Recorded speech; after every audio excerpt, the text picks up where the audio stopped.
Steroid की strip कितने की आती है? 10 रुपए की एक स्ट्रिप है। आजकल यंगस्टर्स ने अगर स्टेरॉइड खा लिया तो उसकी डेथ तक भी हो सकती है। तो ये जो ड्रास्टिक चेंज है लाइफस्टाइल का, बड़ा रीजन है वो है हमारी लाइफस्टाइल। फिजियोथेरेपी के जो वर्ल्ड है उसमें कूदने वाले हैं literally.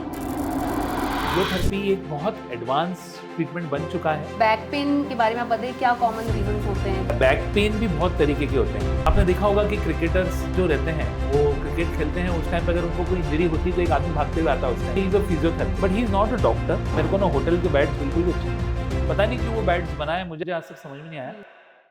Hello hi, welcome to living unicorns. मैं हूँ प्रियंका और आज का जो हमारा ब्रांड न्यू एपिसोड है, हम लोग फिलहाल आ चुके हैं मुंबई से इंदौर और अभी हम ब्रॉडकास्ट कर रहे हैं इंदौर के मिडास फिजियो केयर से। और हमारे साथ हैं एक बहुत ही स्पेशल गेस्ट, डॉक्टर मनीष कुनवानी।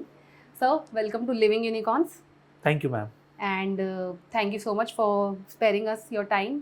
सो आज हम लोग बहुत कुछ ऐसी बातें करने वाले हैं। हम लोग फिजियोथेरेपी के जो वर्ल्ड है उसमें कूदने वाले हैं लिटरली, कि क्या क्या चीज़ें होती, कौन सी कॉमन मिथ्स होती हैं, क्या लाइफस्टाइल डिसऑर्डर्स होते हैं और बहुत सारी चीज़ें हैं जिस पे हम बात करने वाले हैं। सो डॉक्टर मनीष, मैं सबसे पहले आपसे ये पूछना चाहती हूँ कि फिजियोथेरेपी को अगर हम एक आसान भाषा में लोगों को समझाना चाहें तो क्या होता है? सो मैम, अगर हम आज से 8-10 साल या 15 साल पहले बात करें तो फिजियोथेरेपी लोगों के लिए एक नई फील्ड थी, जिन लोगों को उसके बारे में पता नहीं था। बट नाउ डेज फिजियोथेरेपी एक बहुत एडवांस ट्रीटमेंट बन चुका है, जिसमें हम without surgery, without any medication patients को ट्रीट करते हैं। जी। लाइक बैक पेन्स, नेक पेन्स, जो बहुत कॉमनली आजकल लोगों को होने लगे हैं और लोग मेडिसिन नहीं खाना चाहते हैं। सो उसमें physiotherapy works very well. Same जो ओल्ड एज लोग हैं उनको बैलेंस की प्रॉब्लम, या कोई स्पोर्ट्स पर्सन, उसमें स्पोर्ट्स इंजरीज होती हैं, उसमें फिजियोथेरेपिस्ट का एक बहुत अच्छा वर्क है। जी। आपने देखा होगा कि क्रिकेटर्स जो रहते हैं वो क्रिकेट खेलते हैं, उस टाइम पे अगर उनको कोई इंजरी होती है तो एक आदमी भागते हुए आता है उस टाइम पे। करेक्ट। तो he is a physiotherapist. Okay. तो फिजियोथेरेपी अगर हम एक कॉमन सी भाषा में बात करें तो ये वो ट्रीटमेंट है जिसमें मेडिसिन का यूज नहीं होता है, जिसमें सर्जरी नहीं होती है, उसमें एक्सरसाइज और मशीन्स के थ्रू पेशेंट्स को ट्रीट किया जाता है। ओके। मैं अपने दोस्तों को ये बता देना चाहती हूँ कि डॉक्टर मनीष जो है एक लीडिंग फिजियोथेरेपिस्ट हैं और अप्रॉक्सीमेटली 14 ईयर्स ऑफ एक्सपीरियंस उनका रहा है। सर, जैसे कि आपने बताया, let's start with back pain and neck pain only. सबसे कॉमन टाइप ऑफ पेन है जो लोगों में होता है। और पहले सर ऐसा होता था कि एक एज के बाद लोग पर्टिकुलर टाइप के पेन से सफ़र करते थे, बट आजकल वो बैरियर नहीं रहा। People from all age group किसी ना किसी दर्द से सफ़र कर रहे हैं। सो सर, बैक पेन के बारे में आप बताइए, क्या कॉमन रीजंस होते हैं बैक पेन के? देखिए, जैसे आपने बोला कि पहले एक बैरियर हुआ करता था कि एक एज के बाद लोगों को प्रॉब्लम्स होती थी। जी। आजकल यंगस्टर्स लोगों को भी ये प्रॉब्लम हो रही है। तो उसका जो एक सबसे बड़ा रीज़न है वो है हमारी लाइफस्टाइल। जी। आपने देखा होगा हमारी जो लाइफस्टाइल है उसमें 12 घंटे 15 घंटे का आजकल आप बहुत हेक्टिक शेड्यूल होने लगा है लोगों का। लैक ऑफ एक्सरसाइजेज हैं, एक्सरसाइजेज के लिए टाइम नहीं मिल पाता है। लैक ऑफ स्लीपिंग ऑल्सो, जिसकी वजह से स्ट्रेस भी बढ़ रहा है। जी। तो ये सब activity, even lack of diet, जैसे आप काफ़ी सारे लोग हैं जो अपने शहर से बाहर रहते हैं, जी। उनको उस लेवल का प्रॉपर डाइट नहीं मिल पाता है, न्यूट्रिशनल डेफिशिएंसीज होती है। तो ये सब चीज़ें मिलके कहीं ना कहीं हमारे बॉडी को न्यूट्रिशनल डेफिशिएंसी और बॉडी का मैकेनिक्स, जी। ये सब चीज़ें मिलके कहीं ना कहीं बैक पेन्स और नेक पेन्स लोगों को होने लगे हैं। सर, तो जो बैक पेन होता है सर, उसमें लोगों को पता नहीं रहता है कि कैसे उसको ट्रीट किया जाता है। और जैसे कि फॉर एग्जांपल सर, क्या बेड रेस्ट करना कमर दर्द में सही उपाय है? देखिए, बैक पेन भी बहुत तरीके के होते हैं। किसी को एक नॉर्मल मस्कुलर बैक पेन होता है, किसी को हो सकता है कि डिस्क रिलेटेड हो, स्लिप डिस्क हो। तो डिपेंड्स कि बैक पेन का रीज़न क्या है। मल्टीपल रीज़न है, उसके हिसाब से वी सजेस्ट द पेशेंट की what they have to take a treatment. Correct. Like एक सिंपल सा मैं आपको फंडा बताऊंगा। आप कोई एक्सरसाइज कर रहे हैं, करते करते आप आगे झुके, जी। आपने कुछ वेट उठाया एकदम से, उसकी वजह से आपको मैकेनिकल लो बैक पेन हुआ। तो उस टाइम पे यू नीड सम रेस्ट। जी। समटाइम्स हम क्या करते हैं, उसको ठीक करने के लिए सोचते हैं कि और एक्सरसाइज करें। इवन आपके जिम में जो ट्रेनर्स रहते हैं वो भी आपको पुश करते हैं, आप करो करो करो। But sometimes your body needs rest. अगर आपको एकदम से कोई पेन आया है तो at least you have to take 1 day rest, then you can resume your activities. So specially depends on कि बैक पेन का रीजन क्या है। ओके। तो जैसे कि स्लिप डिस्क के बारे में आपने बताया, बहुत ही common type of back pain वो है, तो उसको थोड़ा सा इलेबोरेट करिए हमारे ऑडियंस को कि बेसिकली स्लिप डिस्क क्या होता है। देखिए, स्लिप डिस्क भी एक तरह का बैक पेन ही है। ये यंगस्टर्स लोगों में भी देखा जा रहा है, ओल्ड एज पेशेंट में भी देखा जा रहा है। जी। स्लिप डिस्क का जो सबसे मेन रीज़न है वो है lack of exercises, poor body posture, lack of nutrition, और जो लॉन्ग सिटिंग मोनोटोनस एक्टिविटी है उसके वजह से इनिशियली आपका स्लिप डिस्क ऐसा नहीं होता कि एक दिन में हो जाएगा। वो स्टार्ट होगा विथ लो बैक पेन, आपको बॉडी में स्टिफनेस, बैक में स्टिफनेस लग रही है, हैवीनेस लग रही है, फिर धीरे धीरे धीरे धीरे कितनी बार लोग उसको अवॉइड करने लगते हैं। सो जो अवॉइडेंस है वो कहीं ना कहीं स्लिप डिस्क में कन्वर्ट हो जाता है। बेसिकली स्लिप डिस्क है क्या, हमारे बॉडी का जो वर्टिब्रास है जिससे हमारा बॉडी स्ट्रक्चर पूरा बना है, उन वर्टिब्रास के बीच में सॉफ्ट कुशंस होते हैं जिसको हम लोग डिस्क बोलते हैं। अगर उस डिस्क को प्रॉपर एक्सरसाइजेज नहीं मिल रही है बॉडी को, या प्रॉपर न्यूट्रिशन नहीं मिल रहा है, तो डिस्क अपनी जगह से अपनी जगह छोड़ देता है, लेमन लैंग्वेज में जी। और वो डिस्क क्या करता है, पीछे आपकी जो नसें हैं उसको दबाने लगता है। इसी को हम लोग स्लिप डिस्क बोलते हैं। और सर जैसे कोई स्लिप डिस्क से सफ़र करता है तो क्या इम्पैक्ट आता है उसकी लाइफस्टाइल पे? देखिए, अगर आप ज़्यादा देर बैठ रहे हैं तो आपको बैठने में कंफर्टेबल नहीं लग रहा है, यू फील पेन। जब आप ज़्यादा वॉक कर रहे हैं तो यू फील पेन। इवन आप आगे झुक के कोई भी एक्टिविटी कर रहे हैं तो आपको पेन। ये जो सब सिम्टम्स हैं वो इनिशियली आपको बताते हैं कि आपकी problem it may be related with slip disc also, so you have to focus on it. तो सर सर्जरी ही क्या उसका ट्रीटमेंट का तरीका है, या फिजियोथेरेपी से हम कैसे हेल्प कर सकते हैं? बहुत अच्छा क्वेश्चन पूछा आपने, क्योंकि अभी हमारे पास जितने भी लोग बैक पेन लेके आ रहे हैं, काफ़ी सारे डॉक्टर्स के पास जा रहे हैं, तो कितनी बार इवन यंग एज, मैं आपको एग्जांपल दूंगा, एक बच्चा मेरे पास अभी 13 साल का थोड़े दिन पहले आया और उसको स्लिप डिस्क हुआ। डॉक्टर्स ने उसको सजेस्ट किया सर्जरी, जबकि उसकी एज ये क्रिकेट खेलने की है 13 इयर्स तो बहुत कम। Yes, it's a very young age. तो वो पेशेंट मेरे पास आया, उसको डॉक्टर ने सर्जरी के लिए सजेस्ट किया। मैंने उसकी रिपोर्ट्स देखी, मुझे ऐसा कोई भी रेड फ्लैग नहीं दिख रहा था जिसको देख के मुझे लगा कि ही नीड्स अ सर्जरी। मैंने उसको बोला बिल्कुल टेंशन मत ले, तू 1 महीना प्रॉपर फिजियोथेरेपी पे फोकस कर और जो मैं एक्सरसाइजेस बताऊंगा उसके ऊपर भी फोकस कर। नाउ वो चाइल्ड जो है वो अपनी नॉर्मल लाइफ बिता रहा है, अपनी स्कूल जा रहा है, अपनी स्टडीज कर रहा है, वेट उठा रहा है, he is able to do everything. So हर स्लिप डिस्क के केस को सर्जरी की नीड नहीं है। ओनली 2 to 3% ऑफ केसेस, अगर 100% लोगों को अगर स्लिप डिस्क है, सिर्फ 3 to 4% पेशेंट में सर्जरी की जरूरत पड़ती है, वो भी जब बहुत सीवियर स्टेज में पहुंच जाए। Initially we don't need a surgery. So लोगों को कहीं ना कहीं जल्दबाजी में ऐसा डिसीजन नहीं लेना चाहिए और फिजियोथेरेपी की तरफ इवॉल्व होना चाहिए, क्योंकि एक्सरसाइज के ज़रिए जो उनको रिलीफ मिल सकता है, और सर्जरी बहुत एक्सट्रीम केसेस में ही सर मुझे लगता है करने की ज़रूरत पड़ती होगी। डेफिनेटली। इवन मैं आपको एक बात बताना चाहूँगा, काफ़ी सारे ऐसे पेशेंट्स जिन्होंने बड़े बड़े हॉस्पिटल्स में, जैसे आप मुंबई से हैं, ब्रिज कैंडी, कोकिलाबेन, ऐसे बड़े बड़े हॉस्पिटल जहाँ पे जाके उन्होंने सर्जरी कराई है, but after that also they are not feeling satisfaction.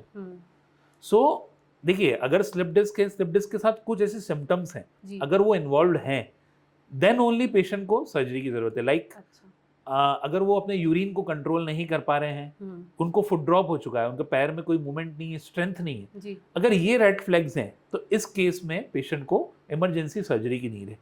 But सिर्फ पेन है, pain is not a symptom for surgery.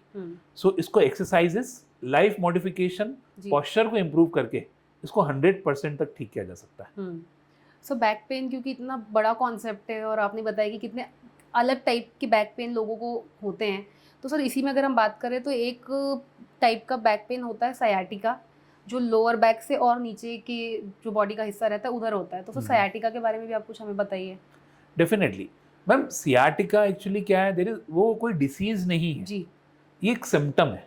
For example, आपको फीवर हुआ, फीवर कोई बीमारी नहीं है, फीवर आपके बॉडी में कोई इन्फेक्शन हुआ है या कोई बॉडी में चेंजेस आ रहे हैं, वो एक तरह से सिम्टम है फीवर। तो सेम लाइक अ सियाटिका, आपको डिस्क आपकी जगह से खसकी है, वो डिस्क क्या कर रही है, पीछे जो नसें जा रही है आपके पैर को सप्लाई कर रही है, उस नर्व का नाम है सियाटिक जी।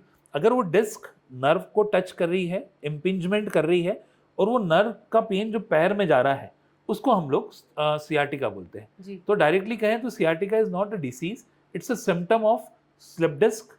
और समटाइम सियाटिका लॉन्ग सिटिंग की वजह से भी, लोगों को मसल टाइटनेस की वजह से भी होता है। जैसे आपका जैसे वर्क, मान लो आप बैंकिंग प्रोफेशन में हैं, टीचिंग प्रोफेशन में हैं, आप लॉन्ग सिटिंग बैठ रहे हैं, तो जो आपकी सियाटिक नर्व आपके हिप के पास से ही ट्रांसफर होती है। Correct. आप बहुत ज़्यादा लंबी सिटिंग करते हैं और आपकी लैक ऑफ एक्सरसाइजेज है, उसके वजह से भी आपकी सियाटिक नर्व जो है वो दबने लगती है, जिसके वजह से आपके पैरों में झुनझुनी, जी। सुनपन और करंट जैसा फील होता है। सर कैसे ट्रीट किया जा सकता है इन चीज़ों को? जैसे सयाटिका है तो कैसे ट्रीट कर सकते हैं इसको?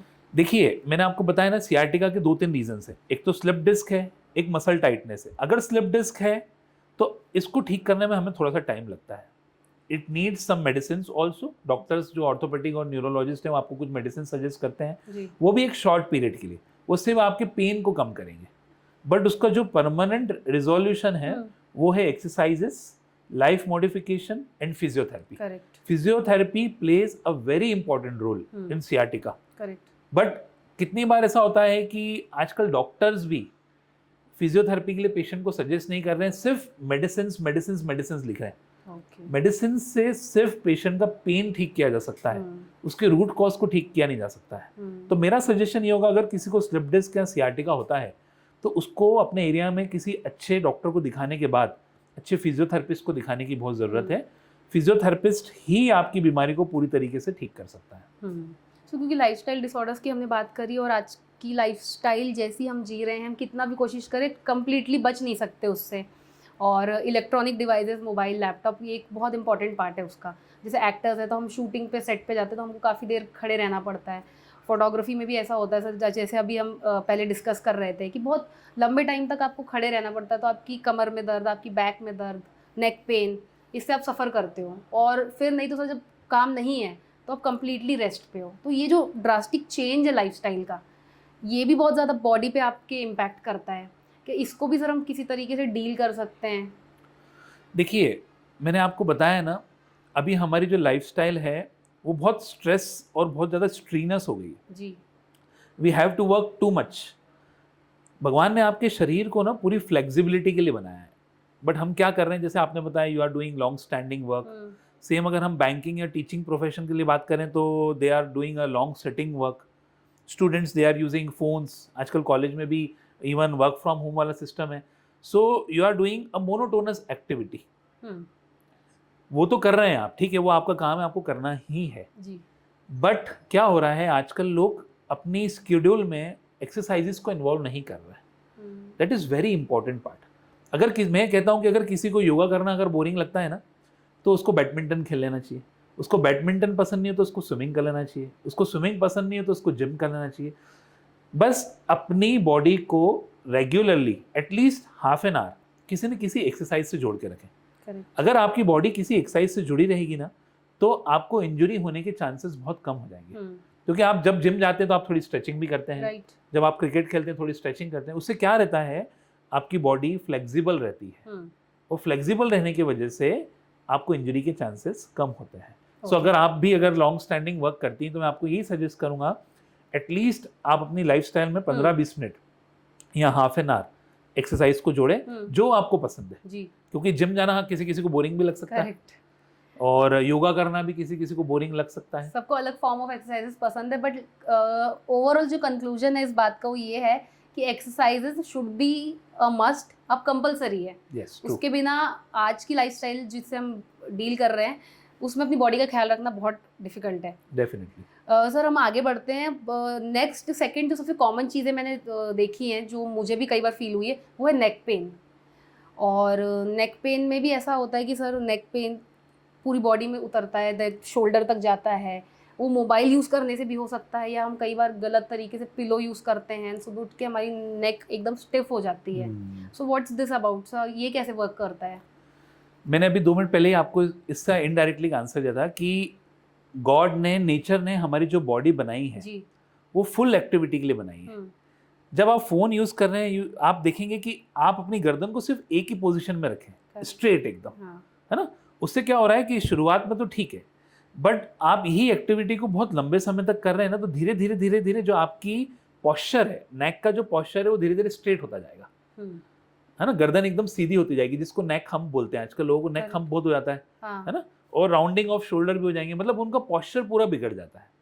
तो लॉन्ग सिटिंग अगर आप कर रहे हैं तो मेरा सजेशन ये होगा कि एटलीस्ट आप हर आधे घंटे में अपनी गर्दन को थोड़ा लाइट स्ट्रेच कर लें, कोई सा भी मूवमेंट करें, जिससे आपकी जो मसल से थोड़ी सी फ्री हो जाएगी।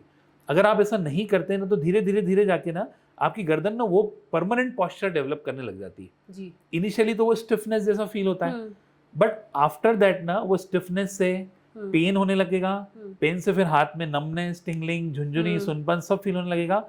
तो ये सब पोस्चरल प्रॉब्लम्स है जिसे हमें कोशिश करना चाहिए कि बहुत लंबे समय तक ना करें। सर तो इसमें क्या लोगों का कंसर्न ये भी है सर आजकल कि हम एक पर्टिकुलर टाइप की मैट्रेस यूज़ करें, हम एक पर्टिकुलर टाइप का पिलो यूज़ करें, क्या ये चीज़ें भी सर अफेक्ट करती हैं आपकी बॉडी को?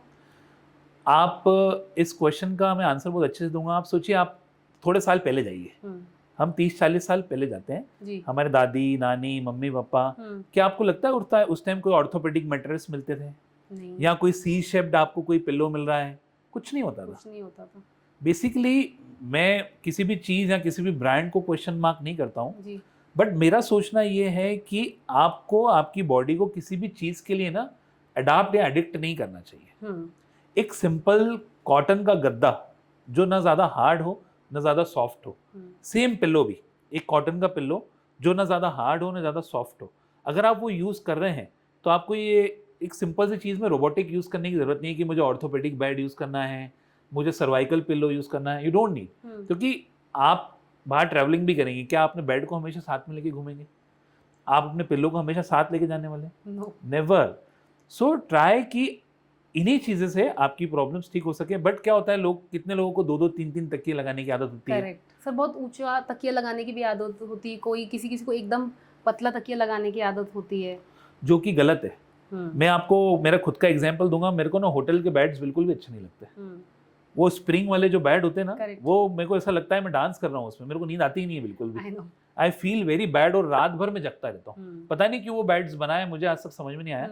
मेरा सजेशन ये होता है कि पिलो और बेड नॉर्मल हो, कॉटन के हो, जो आपकी बॉडी को सूटेबल हो जी। वो ज़्यादा बड़ा या ज़्यादा मोटा या ज़्यादा आप हार्ड पिलो मत लीजिए। एक नॉर्मल पिलो और एक नॉर्मल बेड लीजिए जो आपके लिए बेटर है। Right, this is a very good point sir, क्योंकि आपने जो बताया कि पहले कोई अलग टाइप के गद्दे या तकिया यूज़ नहीं करता था, ज़रूरत भी नहीं पड़ती थी, क्योंकि आज हम इतने ज़्यादा मार्केटिंग और ब्रांडिंग इन्वायरमेंट में रहते हैं, हम इतने एड्स देखते हैं तो हम कंफ्यूज हो जाते हैं कि शायद हमें इस तरह की चीज़ें खरीदने की ज़रूरत है। बट ऐसा कुछ भी नहीं है।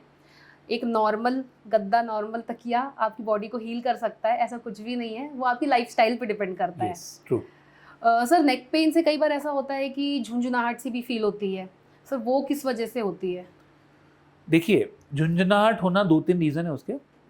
एक तो सर्वाइकल की प्रॉब्लम हो सकती है कि आपका कोई नर्व कंप्रेशन हो रहा हो गर्दन में जी। क्योंकि वो नर्व्स आपके हाथ को सप्लाई कर रही है।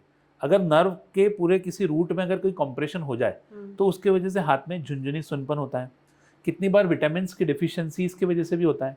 लैक ऑफ डाइट, जैसे vitamin B12, vitamin D3, calcium, magnesium, ये सप्लीमेंट अगर आपकी बॉडी में डिफिशियंट है तो वो भी एक रीज़न हो सकता है झुंझुनाहट का। तो वो हमें प्रॉपरली डायग्नोस करना पड़ता है कि क्या ये मैकेनिकल प्रॉब्लम है या ये कुछ डाइट डेफिशिएंसी की वजह से। क्योंकि सर ऐसा भी होता है कई बार लोग बहुत ज़्यादा ओवर एग्जॉस्ट कर लेते हैं अपनी बॉडी को, ओवर एक्सरसाइज करते हैं, बहुत पैशनेट होते हैं एक्सरसाइज के लिए, तो ओवर एक्सरसाइज करते हैं। और सर इन्वायरमेंट में भी ऐसा होता है कि जैसे इन्वायरमेंट आपकी बॉडी को अफेक्ट करता है और बहुत ज़्यादा गर्मी है तो उससे आपको कहीं ना कहीं स्पैज़म या मसल पेन होता है। तो उन चीज़ों से भी लोगों में अवेयरनेस कम है कि ये किस वजह से हो रहा है, वो डायग्नोस नहीं कर पाते हैं। तो क्या सर ये भी एक चीज़ है कि इन्वायरमेंट आपकी बॉडी को अफेक्ट कर रहा है? जैसे अभी मैंने आपको बताया था कि गर्मियों में मुझे ऐसा फील हुआ कि बहुत ज़्यादा मसल पेन हो रहा है मुझे, तो आपने बोला था कि वो शायद कुछ डेफिशिएंसीज की वजह से हो सकता है क्योंकि बॉडी से इलेक्ट्रोलाइट्स कम हो रहे हैं। तो सर कुछ इलैबोरेट करिए आप उस बारे में। 2 पॉइंट है, जैसे आपने बोला कि एक्सेसिव एक्सरसाइज और एक आपका इन्वायरमेंट। तो देखिए, अगर आप किसी प्रॉपर ट्रेनर के अंडर में या आप प्रॉपर अपनी बॉडी के हिसाब से अगर आप कोई एक्सरसाइजेस कर रहे हैं तो आपको इंजरी के चांसेस कम हो जाते हैं, है ना।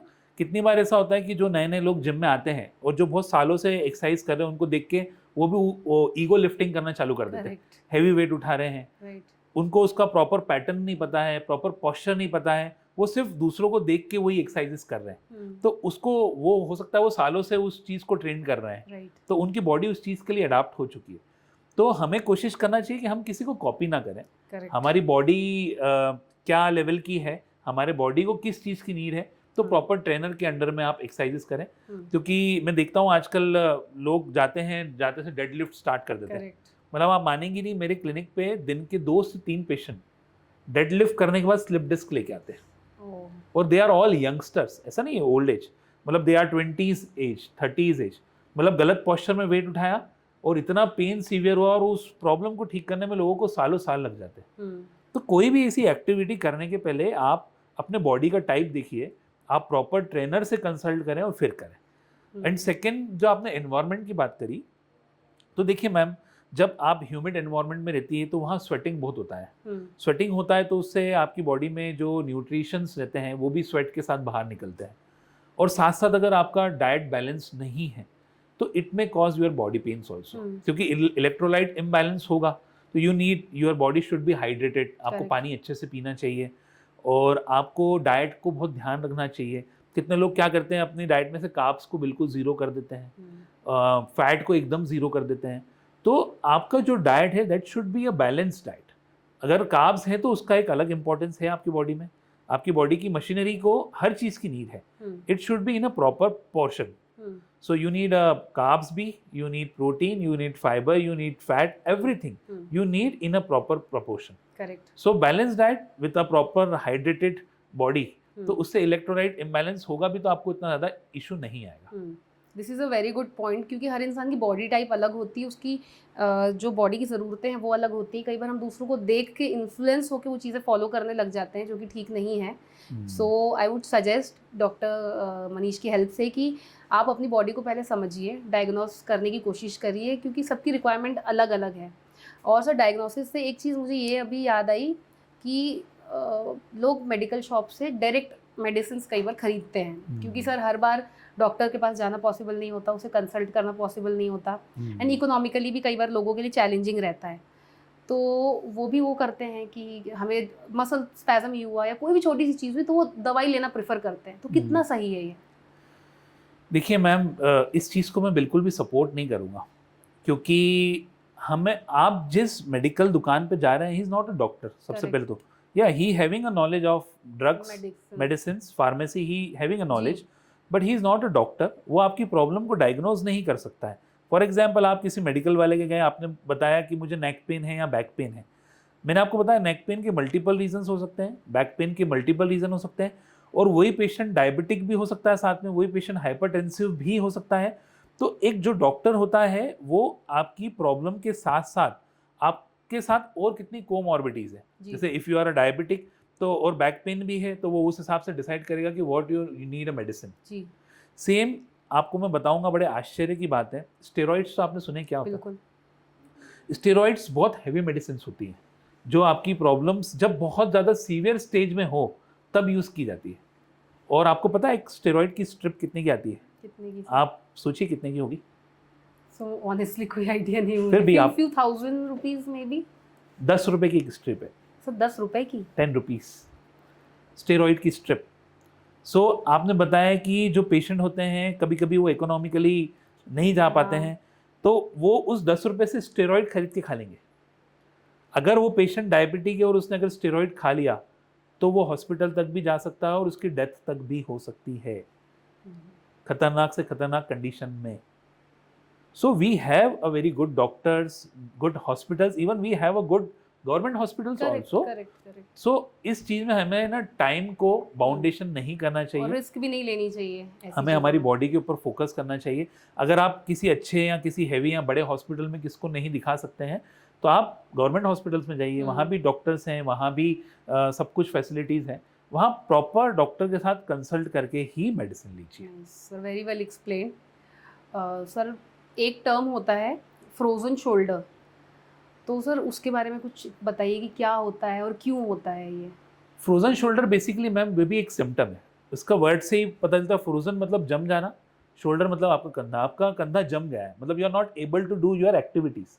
ईश्वर ने आपके शोल्डर को बनाया कि आप पूरा मूवमेंट करें, मूव कर सकता है वहाँ। बट कितनी बार आप याद करिए कि आपने आपके दोनों हाथ ऐसे कितनी बार कब किए थे लास्ट टाइम? मैं जब एक्सरसाइज करती हूँ तब कर लेती हूँ। बहुत सारे लोगों ने अपनी शोल्डर को पूरा सीधा भी नहीं किया होगा बहुत टाइम से। करेक्ट। वो सिर्फ अपनी एक्टिविटी करें क्योंकि ओवरहेड कुछ काम ही नहीं होता करने का। तो मतलब हम हमारी बॉडी को जैसे यूज करना चाहिए वैसे पूरा यूज कर ही नहीं रहे। तो अगर lack of exercises, lack of activities है, तो जो हमारा शोल्डर है it's a very complex joint, हमारी बॉडी का सबसे कॉम्प्लेक्स जॉइंट है शोल्डर। अच्छा। इसमें सबसे ज्यादा रेंज ऑफ मूवमेंट्स होती है दूसरे जॉइंट की कंपैरिजन में। तो अगर उन मूवमेंट्स को हम प्रॉपरली नहीं कर रहे हैं तो फ्रोजन शोल्डर होने के चांसेस हैं। और स्पेशली डायबिटिक पीपल में अच्छा, frozen shoulder is very common, okay, है ना। डायबिटिक पीपल में क्या होता है कि अगर कोई भी अंदर इंजरी हुई है तो उसमें जी। हीलिंग में टाइम लगता है। जी। तो डायबिटिक लोगों में frozen shoulder is very common, hmm, जिसमें शोल्डर का मूवमेंट कम हो जाता है। हम्म, उसे भी आप प्रॉपर एक्सरसाइज और फिजियोथेरेपी से कुछ समय में पूरी तरीके से ठीक कर सकते हैं। हम्म, इसमें भी मेडिसिन का कोई रोल नहीं है। कोई रोल नहीं है। मेडिसिन से आप दर्द कम कर सकते हैं, पर अपने शोल्डर को ऊपर नहीं उठा सकते हैं।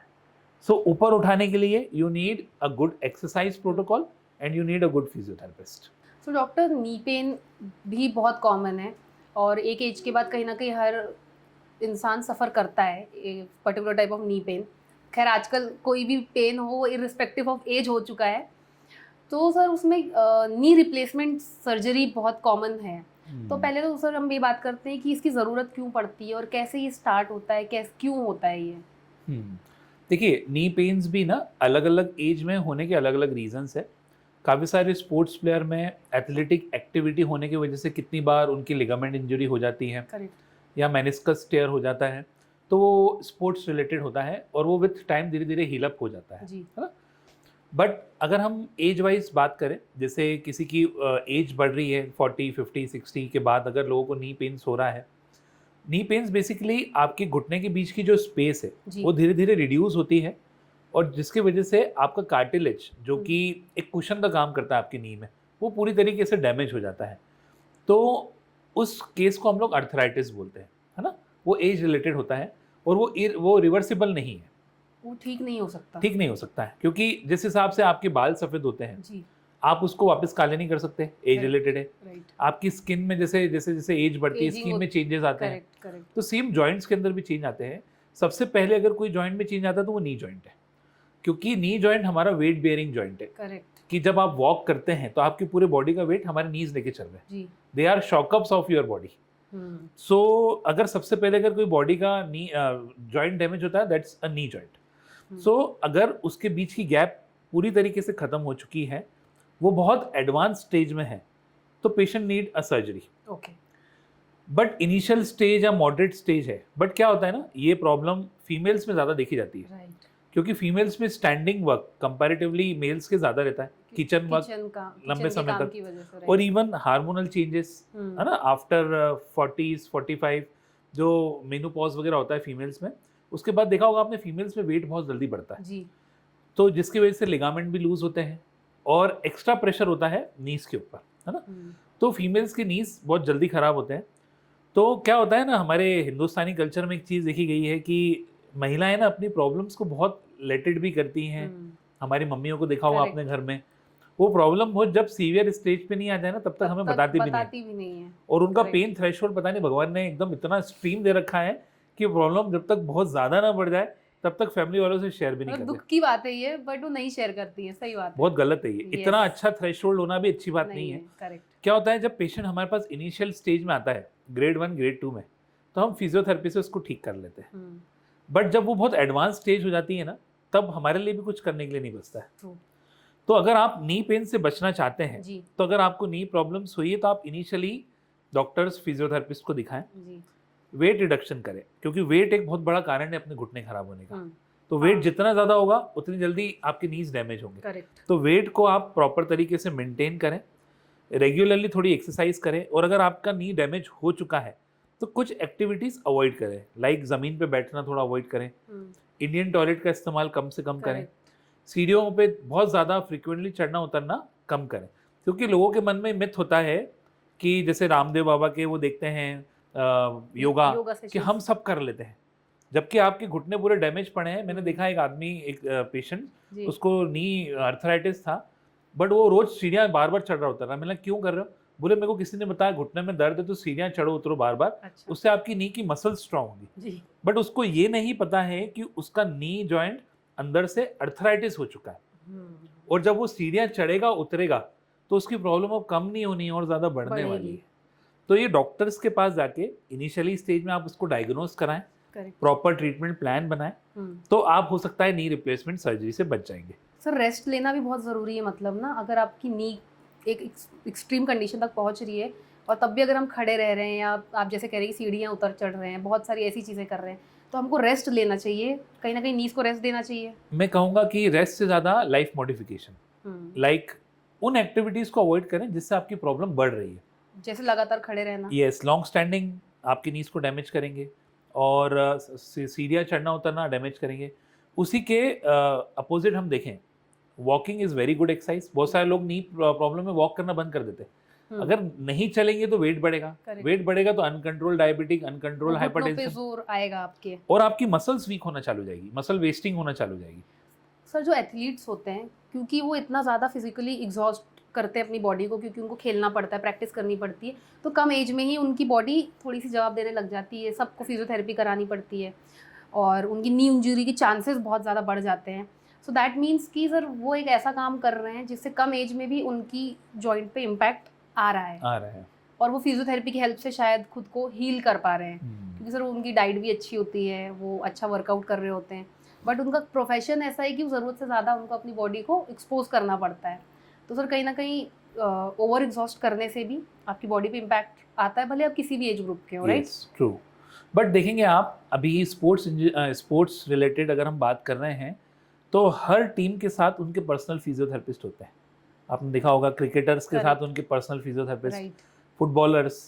तो स्पोर्ट्स रिलेटेड चीज़ों में फिजियोथेरेपी का बहुत एक बड़ा इंपॉर्टेंस हो गया है कि सिर्फ उन्हें पेन को कम नहीं करना है, इवन आपको इंजरी ना हो उसके लिए भी फिजियोथेरेपिस्ट आपको उस लेवल से ट्रेन करते हैं कि आपकी बॉडी के मैकेनिक्स को आपको ड्यूरिंग स्पोर्ट्स कैसे बना के रखना है जिससे आपके इंजरी के चांसेस कम हो जाए।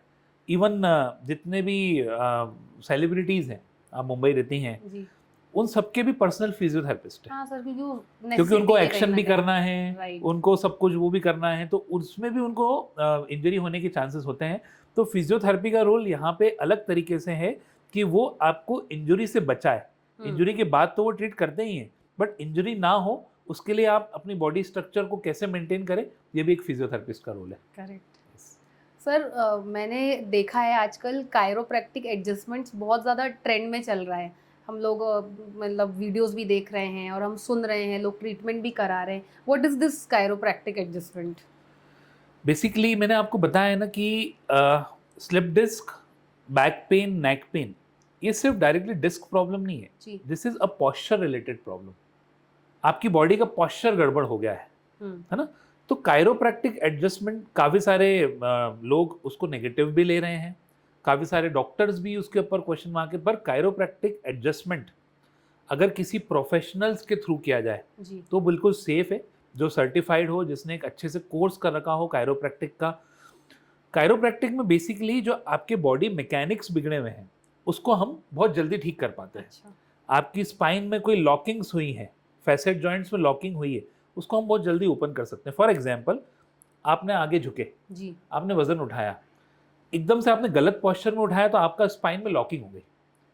अब क्या आप हिल भी नहीं पा रहे हैं, अब आप क्या करेंगे, यहाँ तो लेट जाएंगे, उसको गर्म सिकाई करेंगे, मेडिसिन खाएंगे, उसको ठीक करने में 3 से 4 दिन लगेंगे। बट कायरोप्रैक्टिक के थ्रू कितनी बार ये प्रॉब्लम सिर्फ 5 सेकंड में ठीक हो जाती है। अगर वो प्रोफेशनल क्या किया, जो आपकी लॉकिंग हुई, क्योंकि वो पेन एक्चुअली आपको सालों से नहीं था, इट जस्ट हैपन, आपकी बॉडी के मैकेनिक्स बिगड़ने की वजह से। तो हम कायरोप्रैक्टिक एडजस्टमेंट से उस मैकेनिक्स को उसी टाइम ठीक कर देते हैं। तो पेशेंट फील, अरे मैजिक कर दिया, वो क्लिक साउंड आता है उनको, बोलते हैं मैजिक कर दिया, फील करते हैं। यस, तो that's not a magic, basically वो आपकी बॉडी का जो मैकेनिक्स बिगड़ा है हम उस मैकेनिक्स को ठीक करते हैं। तो काफ़ी सारे केसेस में कायरोप्रैक्टिक एडजस्टमेंट से हमें रिजल्ट फास्ट मिलते हैं। हो सकता है कि आप आगे झुकी थी तो मेडिसिन खा के 4-5 दिन में ठीक हो जाएंगी, उसमें कायरो की नीड नहीं है। But now a days people need a fast treatment. किसी के पास इतना समय नहीं है कि वो 4 दिन तक सिंपल से 5 मिनट के बैक पेन को 5 दिन तक चलाए।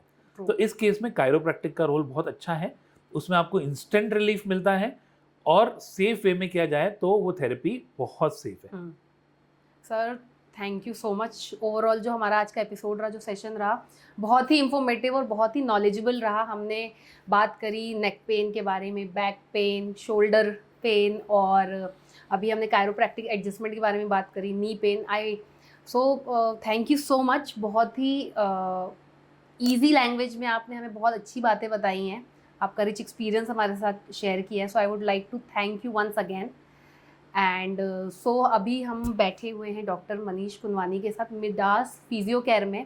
इंदौर में हैं अगर आप, और आपको ऐसी कोई भी प्रॉब्लम आप फेस कर रहे हैं, so feel free to contact Midas physio care.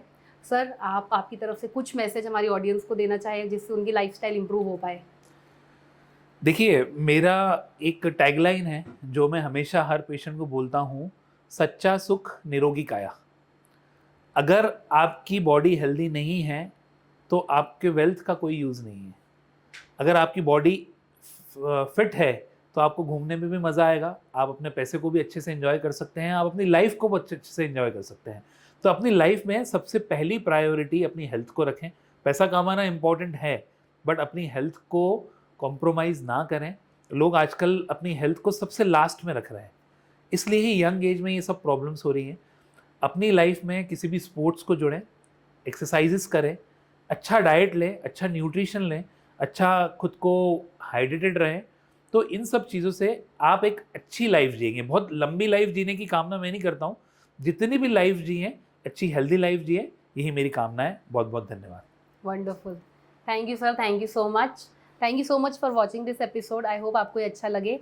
फिर मिलते हैं जल्दी। Thank you, bye bye.